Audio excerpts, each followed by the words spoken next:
आज उत्तर प्रदेश के सबसे तेजी से उभरते औद्योगिक केंद्रों में अपनी पहचान बना रहा है और इस परिवर्तन की नई कहानी लिखी गई एक ऐतिहासिक अवसर पर। 8 वर्ष पहले उत्तर प्रदेश में क्या स्थिति थी?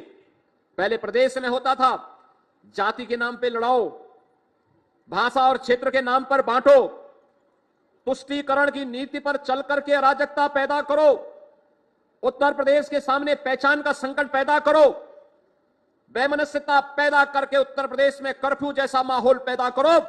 यही पिछली सरकारों की सोच थी। यही तो सपा और कांग्रेस करती थी। यही वे दल करते थे जिन्हें सत्ता में जब आने का अवसर मिला, प्राप्त हुआ। जाति पाति में लड़ाते थे, अराजकता फैलाते थे, गुंडागिर्दी पैदा करके व्यापारी की प्रॉपर्टी पर और गरीब की जमीन पर कब्जा करना ही अपना जन्मसिद्ध अधिकार समझते थे। और जब डबल इंजन की सरकार आई तो आपने देखा होगा, जो एक कब्जा करने वाले थे, इनकी कमर को हमने सीधी करने का काम कर दिया है और इतनी कुटाई उनकी हुई है कि अब उसके ऊपर फैक्ट्री का निर्माण हम लोग कर रहे हैं।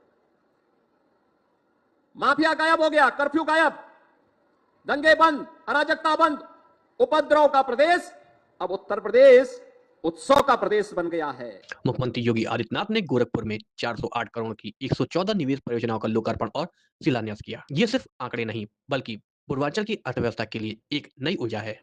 आज देश का 55% एक्सप्रेस वे उत्तर प्रदेश में है। देश का सबसे बड़ा रेल नेटवर्क उत्तर प्रदेश के पास है। देश के अंदर सबसे ज्यादा मेट्रो सिटी उत्तर प्रदेश के पास है।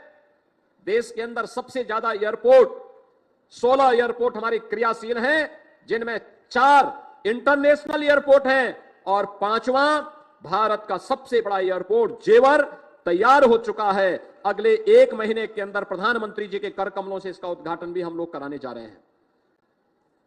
बहनों और भाइयों, देश का पहला रैपिड रेल उत्तर प्रदेश में, देश की पहली इनलैंड वाटरवे उत्तर प्रदेश में। अब उत्तर प्रदेश बीमारू नहीं, भारत की अनलिमिटेड पोटेंशियल का प्रदेश, नाम के अनुरूप यूपी अनलिमिटेड पोटेंशियल का प्रदेश हो चुका है। देश की सबसे तेज विकसित अर्थव्यवस्था के रूप में उत्तर प्रदेश ने आज अपने आप को स्थापित किया है। इन योजनाओं के माध्यम से गोरखपुर में नई औद्योगिक इकाइयों, लॉजिस्टिक हब्स, एमएसएमई क्लस्टर्स और प्रौद्योगिकी आधारित उत्पादन केंद्रों की शुरुआत होने जा रही है। आज हम लोग हर एक सेक्टर में अपने नौजवानों को नौकरी दे रहे हैं। निवेश आ रहा है तो नौकरी भी बरस रही है। नौकरी आ रही है इसलिए क्योंकि निवेश आएगा तो नौकरी भी लेके आएगा।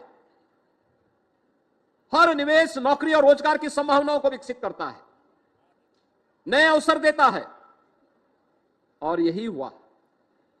आप याद करिए, 15 लाख करोड़ रुपए के जो निवेश प्रस्ताव जमीनी धरातल पर उतरे हैं, ये 15 लाख करोड़ रुपए के निवेश के प्रस्तावों के माध्यम से हम लोगों ने प्रदेश के अंदर 1.5 करोड़ नौजवानों को सीधे सीधे नौकरी की स्थिति वहां पर पैदा की है। और प्रदेश भर में हुई, अकेले गीडा में ही लगभग 40,000 नौजवानों को नौकरी मिली है। अकेले गीडा में यह है परिवर्तन।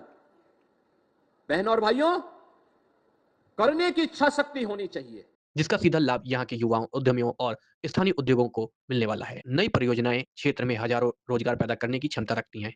यानी गोरखपुर के युवाओं को अब नौकरी के लिए बाहर नहीं जाना पड़ेगा।